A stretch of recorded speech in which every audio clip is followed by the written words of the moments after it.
बोलिए श्री प्राणनाथ प्यारी की जय, सतगुरु महाराज जी की जय, पन्ना धामी की जय, सब सुंदर साथी की जय। प्रणाम जी सुंदर साथ जी, आप सभी सुंदर साथ जी के धाम हृदय में विराजे श्री राज श्यामा जी के चरणों में शत शत नमन। पिया जी के चरणों में पल पल सेजदा।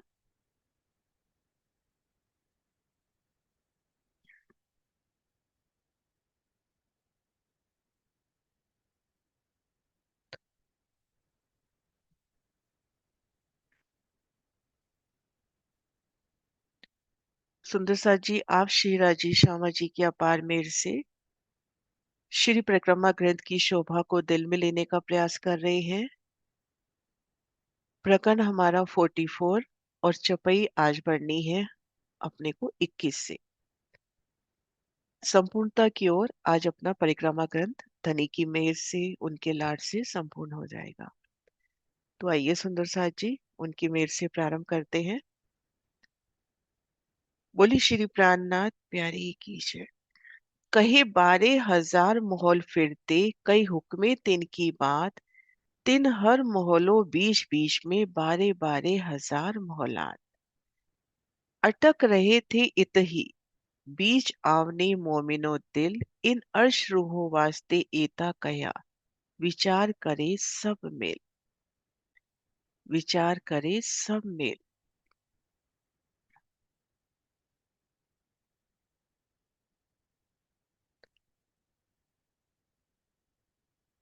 माणिक पहाड़ की सुंदर अलौकिक शोभा, उनका विस्तार, एक एक हवेली का वो अनुपम विस्तार।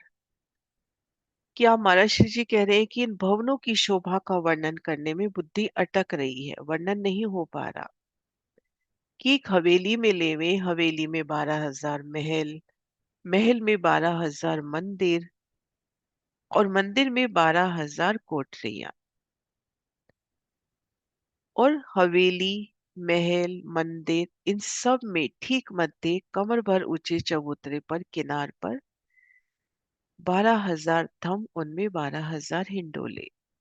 चबूतरे को घेर कर बेशुमार बाग बगीचे। सबसे छोटी इकाई की बात करें कि हवेली, हवेली में मंदिर, मंदिर में हवेली, महल, महल में मंदिर, मंदिर में कोठरी। तो उन कोठरी का भी थंब इतना विस्तार रखता है कि उसके अंदर एक मोहल्ला समा जाए। तो वो वर्णन किस प्रकार से हो? इन भवनों की शोभा का वर्णन करने में बुद्धि अटक रही है, नहीं हो पा रहा। रूहों के दिल में शोभा अंकित हो जाए, इसलिए थोड़ा सा वर्णन हुआ है और ब्रह्म प्रिया मिलकर इस बात पर विचार करेंगे। इन अर्श रूह वास्ते एता कया, विचार करे सब में। जो मोमिन किए हके बेशक, सो लेंगे दिल विचार, अर्श दिल एही मोमिनो, तो ले आए बेशुमार। जो मोमिन किए हके बेशक, जिन मोमिनों को आप शिवराज जी ने अपने बेशक इलम से बेशक कर दिया है, संदेह रहित कर दिया है, सो लेंगे दिल विचार। वही इन शोभा को अपने दिल में फेर फेर विचार कर इन शोभा को लेंगे।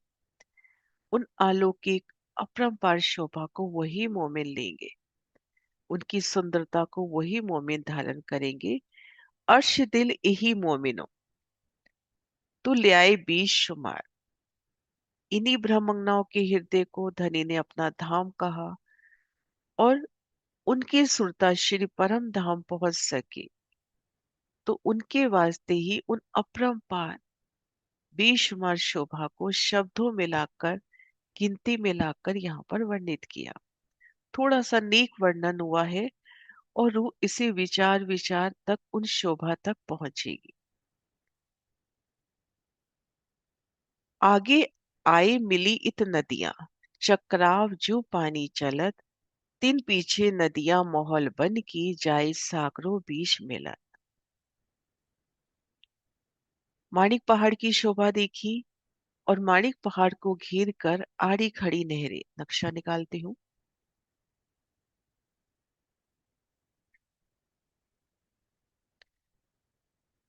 ये देखिए, ये है माणिक पहाड़ की शोभा। ये बीच में, यहाँ पर ये चांदनी का दृश्य है। एक बार सुंदर सा जी दूसरा नक्शा निकालते हैं।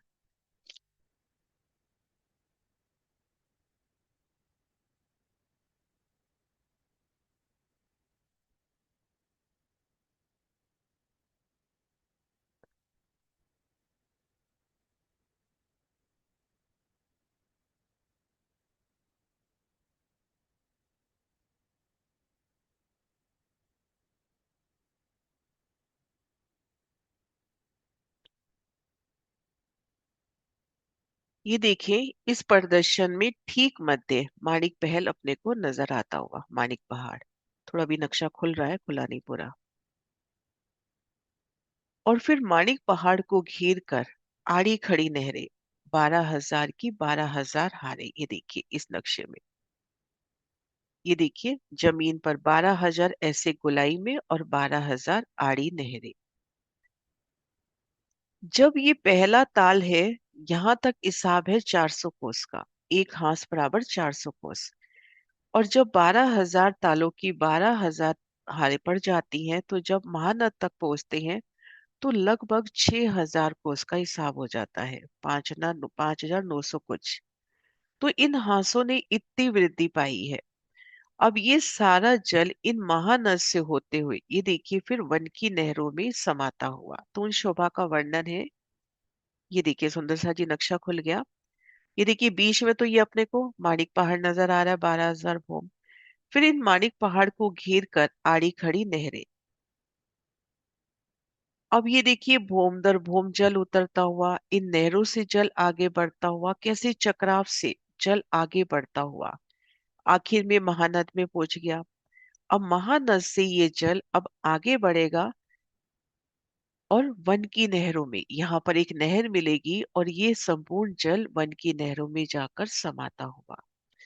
तो उन शोभा का यहाँ पर वर्णन हुआ। ये देखिए, आगे आई मिली इत नदियां, चक्राव जू पानी चलत। आगे सब नदियों का जल चक्राव की भांति चलकर महानद में आकर मिल जाता है। अर्थात पानी चक्री खाता हुआ आता है और महानद से वन की नहरों से होता हुआ जल सागर में समा जाता है। सबसे पहले तो ये देखिए कि इन टापू महल की चांदनी पर वो जल का स्तून खुला।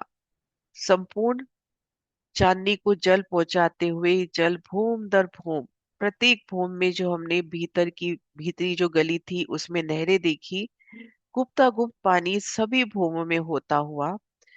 फिर ये जो माणिक पहाड़ का भूम पर ऊंचा चबूतरा है, उन चबूतरे से जल की 12,000 धाराएं। नक्शा देखते हैं।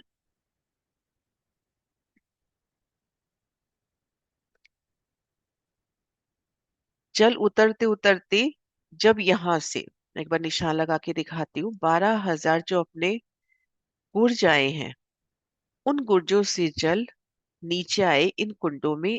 एक जल की सुंदर धाराएं, झरने अपने को यहाँ पर नजर आएंगे। 12,000 झरने। और यहाँ से जल एक सुंदर पूरा, इस चबूतरे की अपन परिक्रमा करें तो 12,000 झरने कहे, जल की विशाल धाराएं नीचे आकर उन कुंडों में समाती हुई। अब उन कुंडों से 12,000 नहरें चली।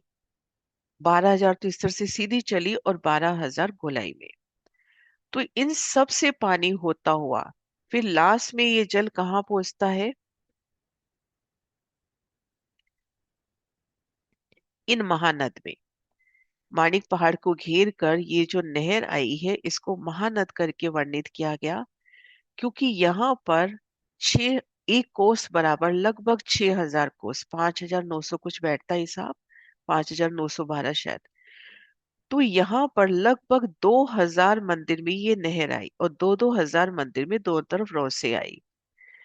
तो यहाँ पर जल आता है। अब यहाँ से जल आगे वन की नहरें हैं, वन की नहरों में जाकर समाता हुआ। ये देखिए इस नक्शे में दिखा भी रखा है वन की नहरों में जाता हुआ जल। ये देखिए महानद का संपूर्ण जल अब चला वन की नहरों में। ये देखिए वन की नहरों में ये जल आता हुआ। तो उन शोभा का वर्णन हमने यहाँ देखा। कि सब नदियों का जल चक्रा पूरी गोलाई में घूम रही है ना, गोल भी घूम रही है, सीधी भी जा रही है, नहरें महानद में आकर मिलता है, अर्थात पानी चक्री खाता हुआ आता है, गोलाई में आ रहा है, महानद से वन की नहरों से होता हुआ फिर आगे सागरों तक ये जल जाता हुआ, वन की नहरों के बाद छोटी रांग के बाद बड़ी रांग। क्यों कर कहूं मैं पोरिया और क्यों कर कहूं झरोखे, देख देख मैं देखिया ना आवे गिनती में एक।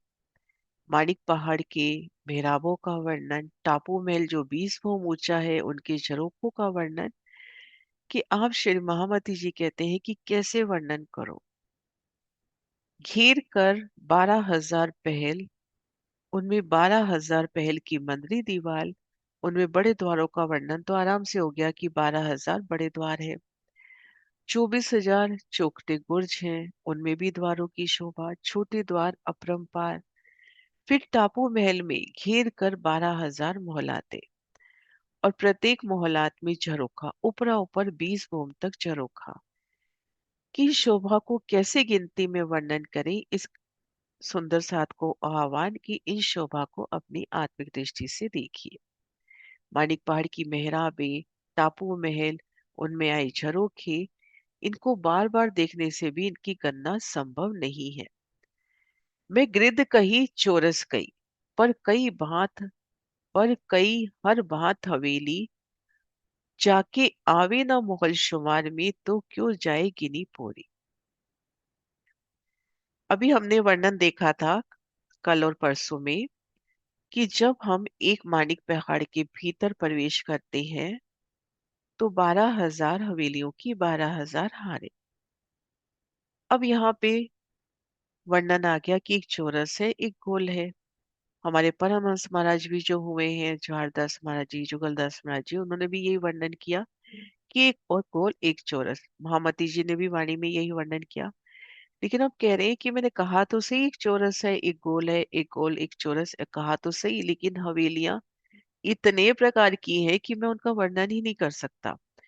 जरूरी नहीं है वो चौरस हो, गोल हो अष्टकोण भी हो सकती है, वो त्रिकोण भी हो सकता है वो एक एक हवेली 12,000 कोण की हो, 12,000 पहल समाये हो, मूल मिलावे की तरह 64 पहल की हवेली हो।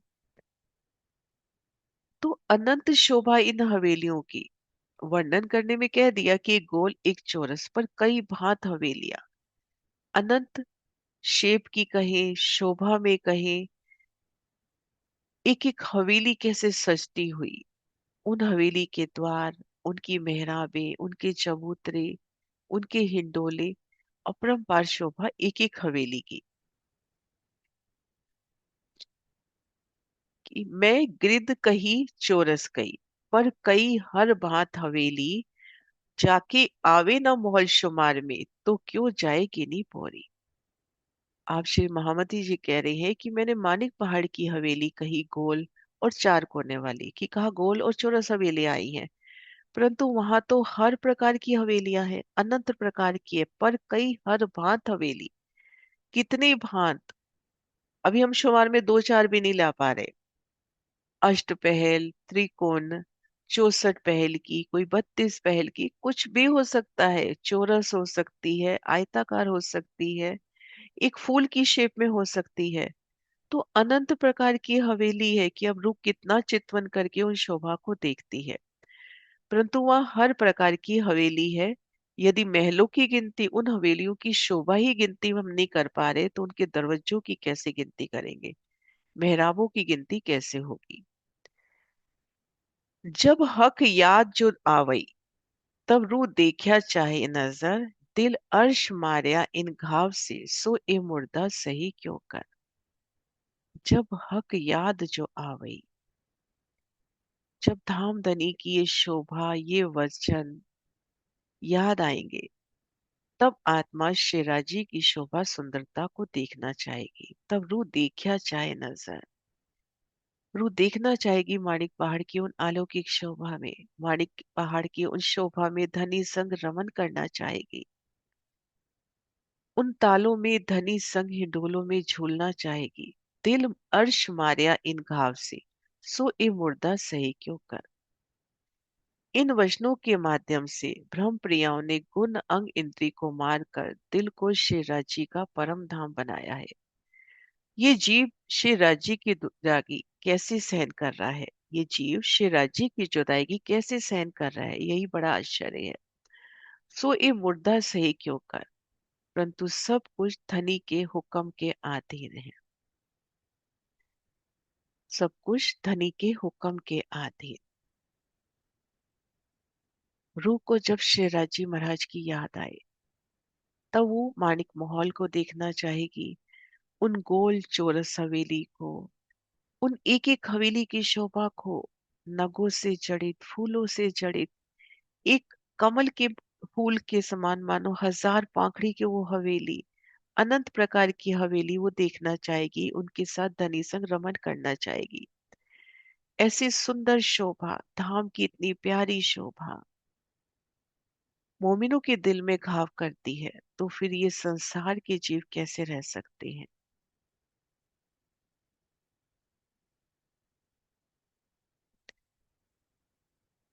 जब हक याद जो आवही, तब रू देखिया चाहे नजर, दिल अर्श मारिया इन घाव से, सो ए मुर्दा सही क्यों कर।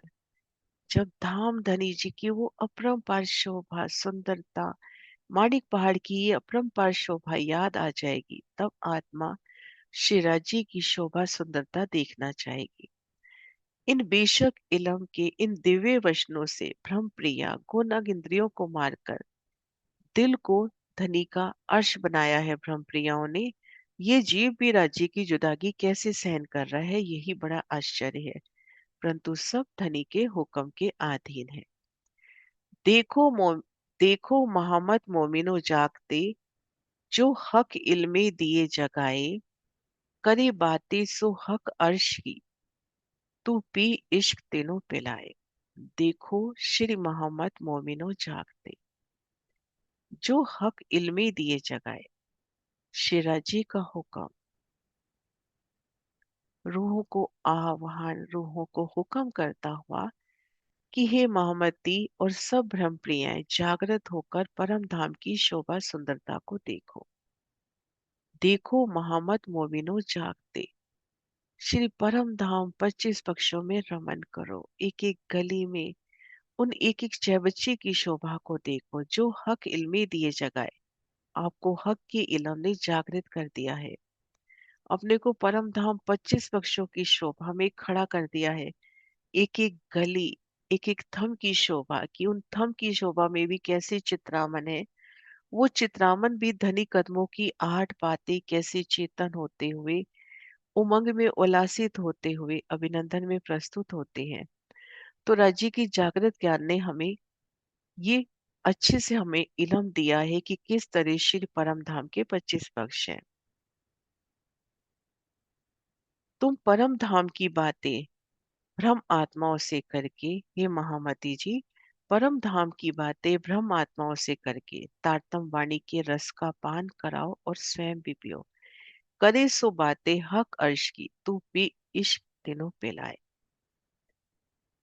शिरा जी का आदेश ये कह रहा है कि हे महामती जी, सब ब्रह्म प्रिय जागृत होके परम धाम की शोभा सुंदरता को देखो। देखो मोहम्मद मोमिनो जागते, जो हक इल्मे दिए जगाए।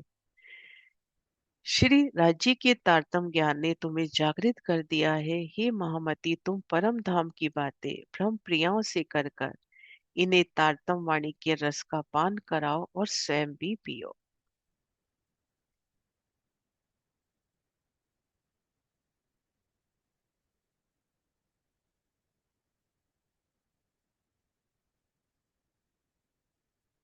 चौपाई दोहराते हैं।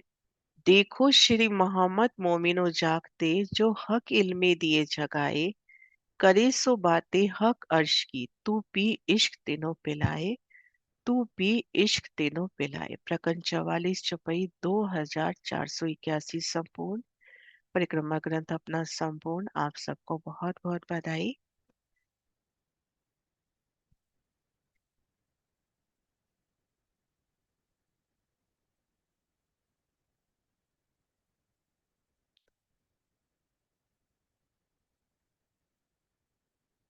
धामधनी जी की मेहर से, अपार लाड से अपना परिक्रमा ग्रंथ आज संपूर्ण होता हुआ। श्री परिक्रमा ग्रंथ इलाही दुल्हन। प्रेम के फूल खिले, सत्य की ज्योत जले, जो पढ़े इसे हृदय से वो नूर में नहाए। हर शब्द में इश्क झरे, आत्मा रस में भीगे, संसार की हर उलझन प्रेम की गहराई में मिट जाए। श्री श्यामा जी संग बहे रसधारा, आनंद का सागर फैले, रंग महल में दीप जले, प्रेम सुरभि हर दिशा में महके। माणिक पहाड़ के हिंडोलों में आत्मा झूमे गाए, जमुना जी के निर्मल जल में हर संशय गल जाए। पश्चिम चौगान में राग गूंजे, पशु पंखी गीत सुनाए, छोटी रांग बड़ी रांग में प्रेम के दीप जलाए। आठ सागर आठ जमी में जब वाणी की ध्वनि बहे, हर हृदय में नृत्य करे, प्रेम रस के ढोल बजे। जो इसे पढ़े वो प्रेम की बगिया में खिले, रूह की मिट्टी महके, मन की धरती हिले। जहाँ प्रेम ही पूजा है, जहाँ सत्य का दरबार, वही श्री परम धाम, वही इश्क अपार। श्री परिक्रमा इलाही दुल्हन। प्रेम का मधुर खजाना, जिसने इसे अपनाया उसने निज धाम को जाना। ये वाणी प्रेम हिंडोला, जिसमें आत्मा झूले, प्रेम रस की गहराइयों में नूरी लहरें फूले। आओ इस वाणी को हृदय में उतारे, इश्क की परिक्रमा में प्रेम का दीप जलाए। परम धाम की राह में, श्री परम धाम की राह में सच्चे प्रीतम को पाए, सच्चे प्रीतम को पाए।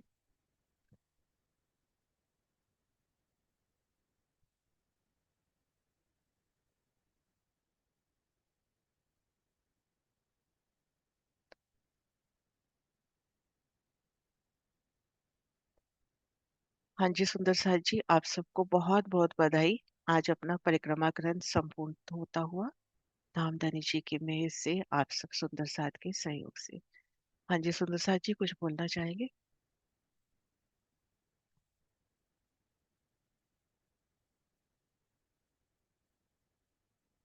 है अपने पास टाइम अभी? हाँ जी सुनीता दीदी। ये सुंदर पंक्तियां किसने लिखी दीदी? एक सुंदर साथ की सेवा है। बहुत सुंदर है। हम्म। अभी लास्ट चरण में अपने जो लास्ट चौपाई पड़ी ना, उसका पूरा भाव आता हुआ ना, ये देखो, है ना। आओ इस वाणी को हृदय में उतारे, इश्क की परिक्रमा में प्रेम का दीप जलाए, श्री परम धाम की राह में सच्चे प्रीतम को पाए। हम्म। इलाही दुल्हन प्रेम का मधुर खजाना। जिसने इसे अपनाया उसने निज धाम को जाना। बहुत सुंदर। हम्म, नाम नहीं बताया सुंदर साथ का। उनकी गुप्त सेवा है। बैठते हैं यहाँ पर, आते नहीं, हैं रोज? अच्छा। यूट्यूब से। हाँ जी नरेश जी, प्रणाम जी। दीदी प्रणाम। एक थोड़ा सा सवाल था। ये हम्म। जो नहरें उतरी हैं ऊपर से माणिक पहाड़ से, तो जो हम्म। आड़ी नहरें आई हैं वो क्या ऊपर ऊपर आई हैं? नहीं नहीं, ये ऊपर का तो ये अलग हिसाब है, ये देखो।